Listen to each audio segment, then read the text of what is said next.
僕らのそのゲームデザインを委ねて答えを出してくれるようなところっていうのを考えた時にやっぱりプラチナさんしか思い浮かばなかったのですぐ連絡を取ってですね、年明けにお会いして、相談をしました。For a brief time in the early 2010s, Platinum Games were among the most exciting companies in all of gaming. A studio formed out of nowhere by some of the most talented designers in the world that set the industry on fire. Releasing fantastic games at a ridiculous rate, they established themselves as a household name and one of the best in the business. And then they threw all that away for no reason. Then they spent several years building that reputation back up, and then they threw it away again. And basically what I'm saying is that the history of Platinum Games is a roller coaster. It's full of drama, bad decisions, and some of the most fun you will ever have with a controller. So sit back, grab your favorite flavor of spine juice, and let me tell you about the extremely confusing legacy of Platinum Games. So you're Jack. What do you want with the Prime Minister? I want him dead. Platinum was founded in 2007 by several lead designers from Capcom. They basically got tired of making sequels and wanted more creative freedom. These included Hideki Kajima, director of Beautiful Joe and Devil May Cry, Atsushi Inaba, the creator of Okami, and this guy named Shinji Mikami. And if you've never heard of Shinji Mikami, you've certainly heard of his work. He got his start as a junior designer for Capcom in 1990, working on various licensed games, but he got his real break in 1996. See, he had the brilliant idea, what if we take video games and make them scary? Thus, he pitched his idea for a horror game, which was approved, and he then created and directed Resident Evil.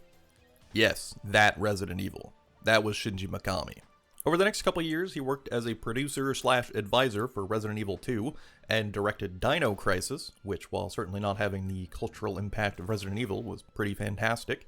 He created and served as a producer on the first Devil May Cry game, before returning to Resident Evil to direct Resident Evil 4, one of the best and most important video games of all time. He then quickly spun out God Hand, a cult classic, which is pretty incredible, and then dipped and started his own company. Oh, and I guess he did direct Piano 3 in the middle there, but we don't talk about that one. This guy's a legend. These three brought with them a whole bunch of other devs from Capcom and from several other studios, and formed Platinum Games. The first year the company brought radio silence as they were hard at work behind the scenes. Then in 2008 it was revealed that Platinum Games were certainly hard at work because they were not making one game. They were not making two games. They were developing 4 games, all to be released in 2009 and be published by Sega. Jesus Christ, how are you gonna do that? How are you gonna make a new company and then create 4 games in 2 years? My brother, it takes companies 15 years to make one game nowadays. Surely then, these games, they'll all be terrible. They'll be rushed, unfinished, poorly thought out. No. Let me introduce you to Platinum Games.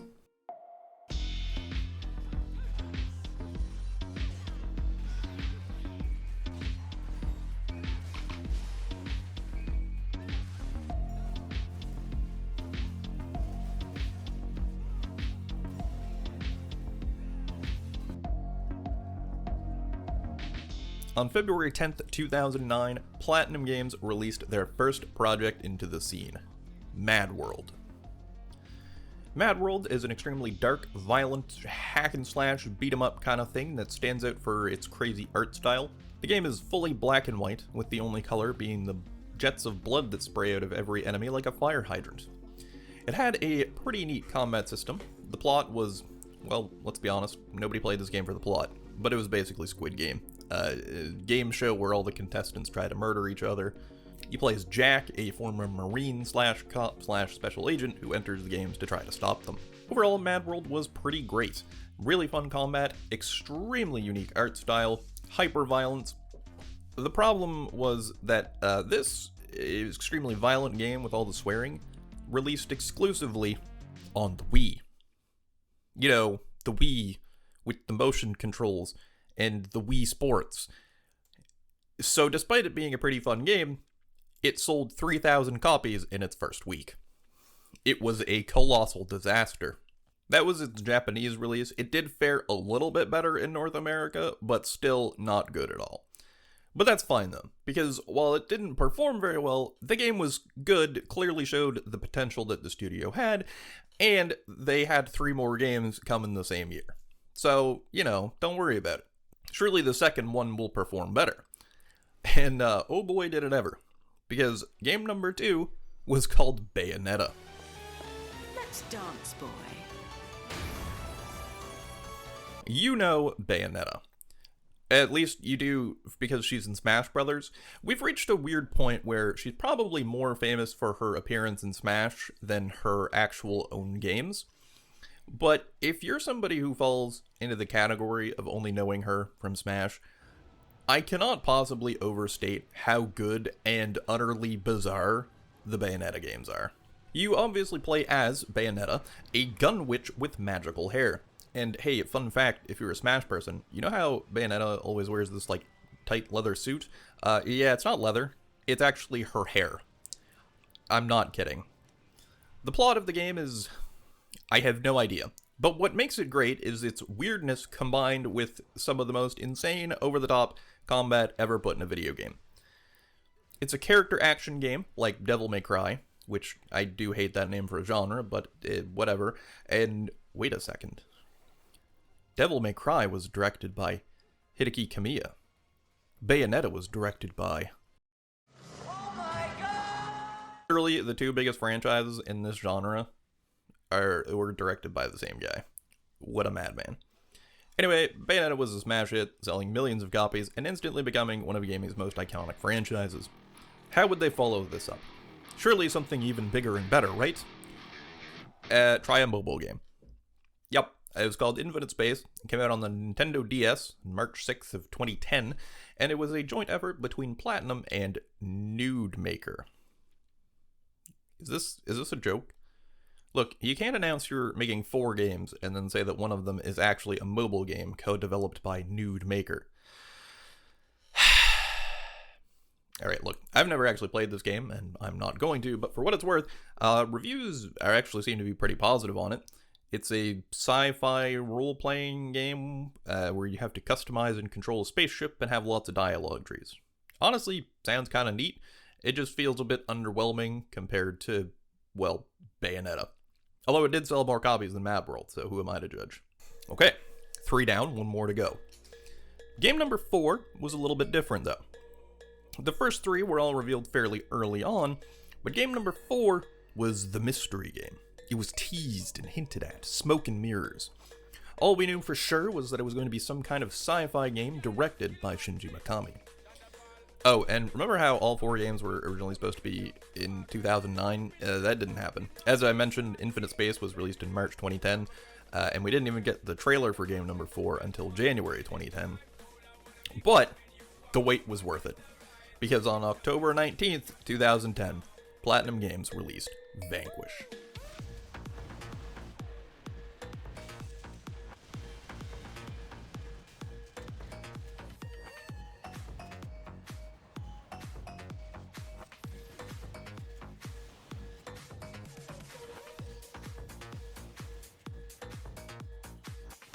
Vanquish is one of the best video games of all time. It is an extremely fast-paced third-person shooter that plays like a luge team trying to make their way through a bullet hell shooter. The main feature is the booster.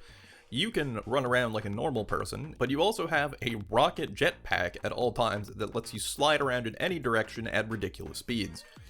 And god does the game make you use it. There are tons of enemies who love spamming big dodgeable projectiles, so you have to zoom around, dipping and diving, zigging and zagging, all while trying to shoot back. You've got a cool slow-motion bullet time ability that helps you aim at these high speeds, but it does use the same resource as the jetpack, so there's a lot of skill and strategy involved, because if you run out of fuel in a bad place, uh-oh.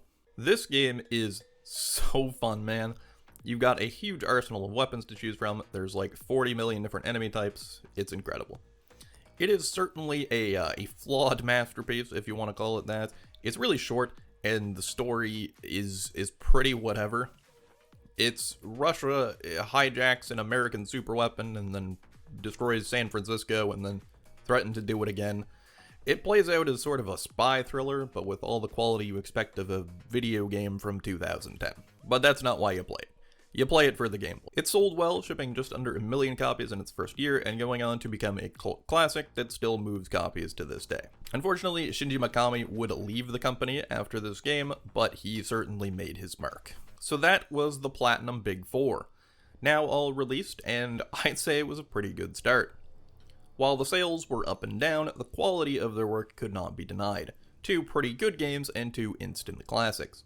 What followed was the longest streak they'd had without releasing a game, a whole year and a half, God forbid. But then on July 5th, 2012, they released Anarchy Reigns, a sequel to Mad World. And in retrospect, this Mad World franchise, if you can call it that, is kind of foreshadowing for the rest of the company's future. If you wanted to make a bloody, hyper-violent game, would you release it as a Wii exclusive? If you had released these 4 games and wanted to make a sequel to one of them, which one would you choose? Well, if you're Platinum, you choose Mad World, which, again, sold 3,000 copies in its first week. Look, I'm not going to talk much about the game itself, because this is probably the most whelming game Platinum has ever released. It's fine. It's basically Mad World without the crazy art style. It was mid, it sold pretty mid, and I think it's largely been forgotten. Their next game was anything but forgettable though. Metal Gear Rising: Revengeance. It came out on February 19th, 2013, and we are so back. I love this game. A lot of people love this game. It's pretty phenomenal. This is another game like Bayonetta where I feel like people are more familiar with it from the memes and some of the characters, even if they haven't played the game.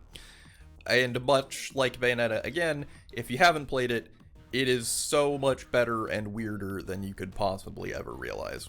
It is such a ridiculous fever dream of a game.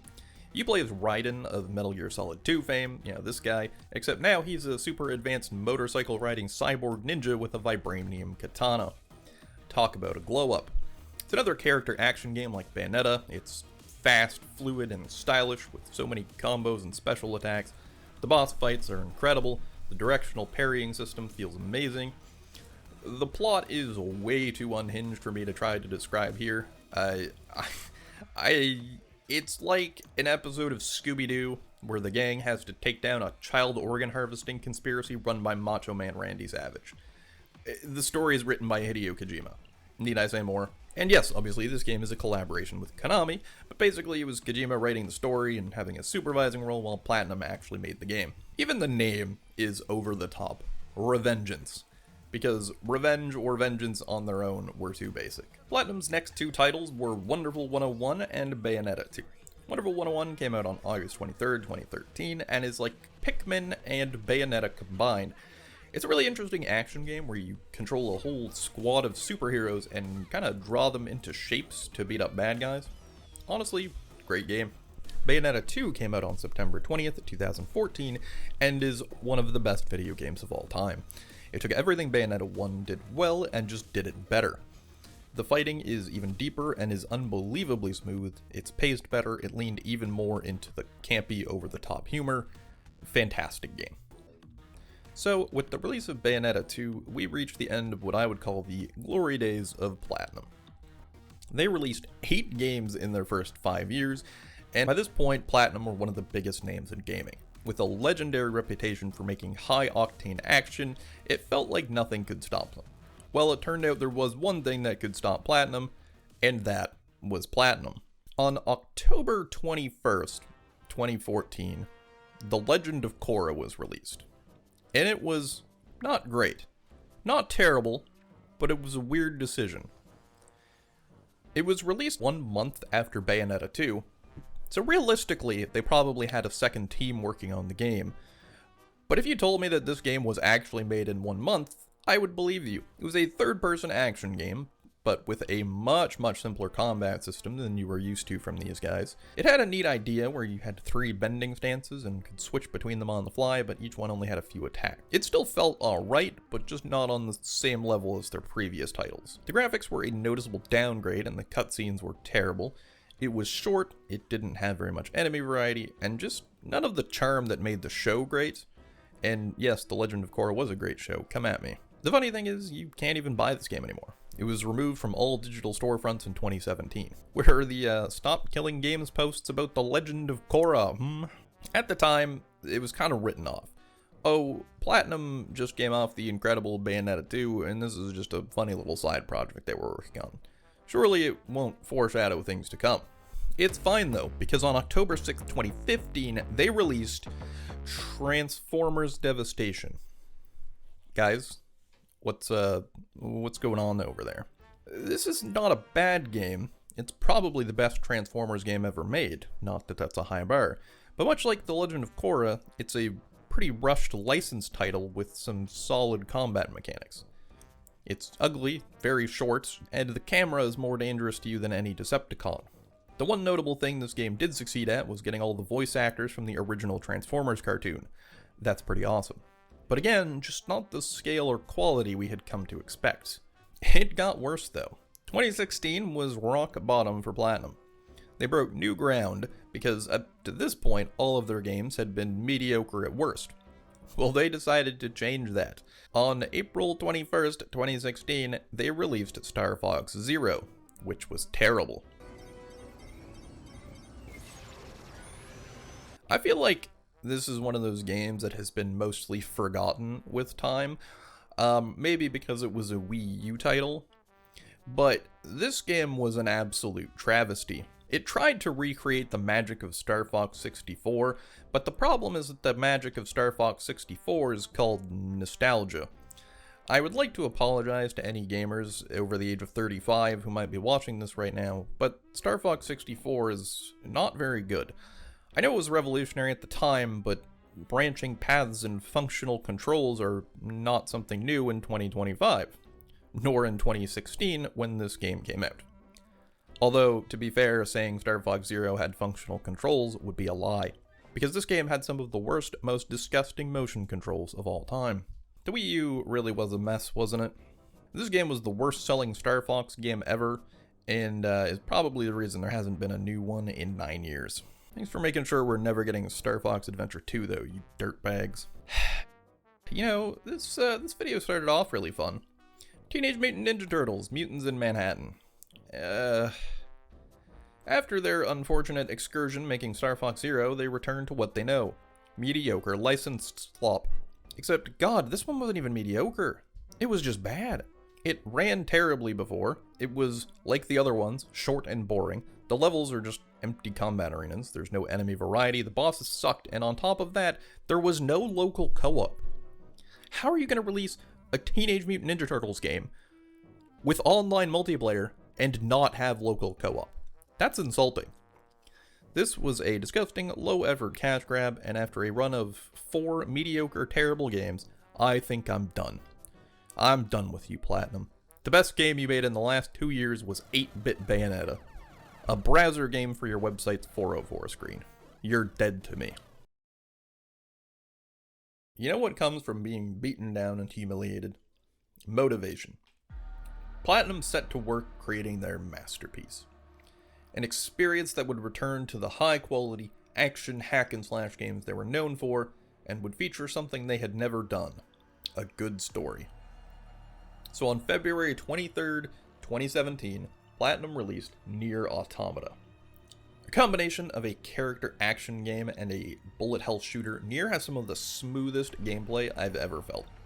It's slowed down quite a bit from Bayonetta or Resurgence, but that fits perfectly with the beautiful world that the game makes and its more somber narrative. A post-apocalyptic struggle between sentient machines and French-made outfit-wearing androids. Why does Japan do this? Like, as soon as we have the technology to enhance humans or cyborgs or whatever, then we just have to make them the most unreasonably attractive women and put them in French-made outfits. Okay, this is not the point. The point is that Platinum Games is back. Can they do it again, though, or was this just a blip? No, it wasn't. They absolutely did it again. I don't know why Nintendo wanted to work with Platinum again after the Star Fox Zero debacle, but thank God they did because it ended up producing Astral Chain. Released on August 30th, 2019, this game is a banger. A sci-fi detective game with intense Platinum action in between. Sign me up immediately. It takes place in a big city called the Ark, where the last remnants of humanity are constantly being attacked by chimeras. You play as one of two twins who are basically a super cop trying to stop these chimeras. You have to solve mysteries, stop crimes, and beat up bad guys with the help of your legions, who are chimeras you've managed to capture and control with the titular Astral Chain. There are 5 different legions, all with their own attacks and special moves, which can be swapped between all the time, and who you control in conjunction with your own character, which is just some of the most fun and varied combat ever. There's a disgusting amount of possible combos and options you have at all times. The bosses are awesome. There's cool customization, and easily the best writing and world building of any game they've made besides maybe Nier. The one major complaint is that it's a Switch exclusive and only runs at 30 FPS. I would really love a port of this game to PC, but that'll never happen, so maybe a Switch 2 port with an upgraded frame rate, please? Nintendo? Actually, speaking of Nintendo, in 2020, Platinum Games pulled off a miracle. Something I have only ever seen done this one time. They got Nintendo to let them publish The Wonderful 101 on other platforms. What? Nintendo, the company that would rather let their IPs rot in disuse than let someone else have a crack at them. Nintendo, who make more headlines nowadays for suing people than making video games. Yeah, I have no idea how they pulled this off, but they did. Nintendo wouldn't back it financially, but they let Platinum self-publish The Wonderful 101 on Steam, Xbox, and PlayStation. They ran a Kickstarter for the game, for which it smashed all its goals, and they re-released it with some new content as well, and revamped controls since it's not on the Wii U anymore. They've made great games and introduced iconic characters, but this might be the most impressive thing Platinum have ever pulled off. Now, if you could please teach your methods to From Software and help get Bloodborne out of PlayStation jail, that would be awesome. Okay, thanks. Since their magic trick with The Wonderful 101, Platinum have been inconsistent, to say the least. In 2021, they released World of Demons, an iPhone game, which has now been shut down. 2022 was a challenging year for Platinum, to say the least. On February 22nd, they released Soul Cresta. This is weird. It's a 2D spaceship shooter vertical scroller thing. Yeah, it's basically Space Invaders, but with a cool UI, and you control 3 ships instead of 1. It's actually pretty fun, but like, why? Turns out this was supposed to be the first of their new neo-classic arcade lineup, with many more games to come. This hasn't happened yet. So far, it's the only one, probably because it sold about 12 copies. I played this game because I'm currently making a video about Platinum Games. I just found out it existed when writing this. Mini review, Soul Cresta. It's neat. The spaceship formation switching makes it feel almost like a fighting game. It's deep, it looks nice, it has cool boss fights, and an absolutely bangin' soundtrack. It's really short though. 7 out of 10, fun way to kill an afternoon. Buy if on sale, not worth the full price. Oh boy though, it gets so much worse than a neat little indie game that underperformed in 2022 for Platinum. Because on the opposite side of the budget spectrum, they released Babylon's Fall on March 3rd. If you've already forgotten this game existed, I don't blame you. Really, the only headlines it made were how many people didn't play the game. On its launch day on Steam, it reached an all-time peak of a staggering 1,188 concurrent players. In its first week in Japan, it sold 2,885 copies. This was Concord before Concord. I couldn't find an exact budget of how much this game cost to make, but it is public knowledge that Platinum opened a new studio in Tokyo with over 100 employees just to work on live service games, and this is the only live service game they've ever made, so, oops. This game was shut down just 11 months after it was released. This is another game that has basically been wiped from existence. The game has been pulled from every storefront, the website's been shut down, it's not mentioned on Platinum's website, it's just vanished into the ether. And, You know what's crazy? This might not have even been the biggest disaster of 2022 for Platinum, because they also released Bayonetta 3 in 2022. Let me be clear, Bayonetta 3 is a good game, but the absolute social media Armageddon that was unleashed before its release was not good. I'm going to do my best to explain this here, so just bear with me. The voice actress of Bayonetta in the first two games is a lady named Helena Taylor, but before the release of Bayonetta 3, it was revealed that she had been replaced. Everybody was confused. Why would they do this? Well, then Helena Taylor put out a series of tweets saying that she had been offered $4,000 to reprise her role in Bayonetta 3, and that everybody should boycott the game. What did they offer to pay me? The final offer to do the whole game as a buyout, a flat rate, was $4,000 US. This is an insult to me. I am asking the fans to boycott this game and instead spend the money that you would have spent on this game donating it to charity. This sparked a huge wave of backlash against Platinum. How could they do this? How could they lowball their franchise's main iconic voice actor? Those jerks.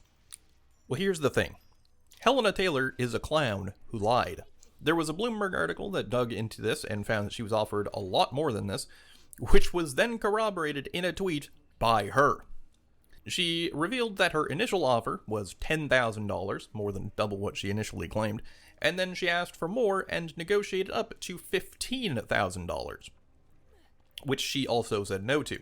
She then allegedly asked for six figures and royalties, to which Platinum probably actually just could not afford, considering their last game was Babylon's Fall, so they moved on. Even more insane is that they still offered her a cameo appearance in the game, and they offered her $4,000 for that, which is where the original claim came from, and she obviously declined and threw a fit on Twitter. Negotiating a 50% raise with your boss and then declining it and slandering them on Twitter is such unhinged behavior. But the point here is that despite it very much not being their fault, this was a huge news story, and of course at first a lot of people didn't see the whole story or didn't believe Platinum's side of it, and reasonably so. You know, big corporation versus a single voice actress. This was also not long after the McGordon Doom Eternal saga, so everybody took her side. I did at the time. It was only once more information came out that we learned what really happened. But the point of this is that this hurt the sales of the game. Absolutely, I didn't buy the game when it came out because of this. And for a studio who seemed to always be right on the edge of bankruptcy, they really didn't need this. In 2023, they released Bayonetta Origins, which was this weird, quirky little adventure game. And then that brings us to today. October 21st, 2025, Ninja Gaiden 4. We have now reached this point in the cycle. Ninja Gaiden 4 is Platinum at their platinumiest. Incredibly fun combat, check. Completely unhinged story, check. Scooby-Doo gang of diverse supporting characters, check. It's probably the closest thing we'll ever get to Metal Gear Rising 2. If you've yet to play this game and you enjoy fast-paced action like Bayonetta or Metal Gear Rising, I highly recommend this game. It is insanely fun. It's, you know, obviously not perfect. It suffers from the usual Platinum flaws, but it's really great. But this leads me to the conclusion that I have no idea why Platinum do what they do. They're a company who are at their best when they make action games written by other people, and they're at their worst when they make action games written by other people. They seem to be unable to solve their own formula. It's such a shame because when they're at their best, they make some of the most insane and fun video games you will ever play, and at their worst, they just suck money out of your wallet in the most shameless fashion possible. I hope Platinum Games can finally figure this out at some point, and just stick to what they do well and actually make consistently good games, because they clearly have the potential. Of the three original big names from Capcom, Hideki Kojima and Shinji Mikami have left the company, but Atsushi Inaba is still there and has actually just been recently appointed CEO of the company. Hopefully he's able to steer the company in the right direction and keep them doing what they're good at. That being said, we are currently here in the cycle, which means the next stop is probably Disappointmentville. Hi, my name is Kamikaze. If you enjoyed this video, please click the like button. It helps. And also subscribe. I'd like to hit 1,000 subs this year. which, you know, we're cutting a little bit close, but if you could click the button, that would help me out a lot. Thank you very much for watching. I will have more videos coming out soon. Goodbye.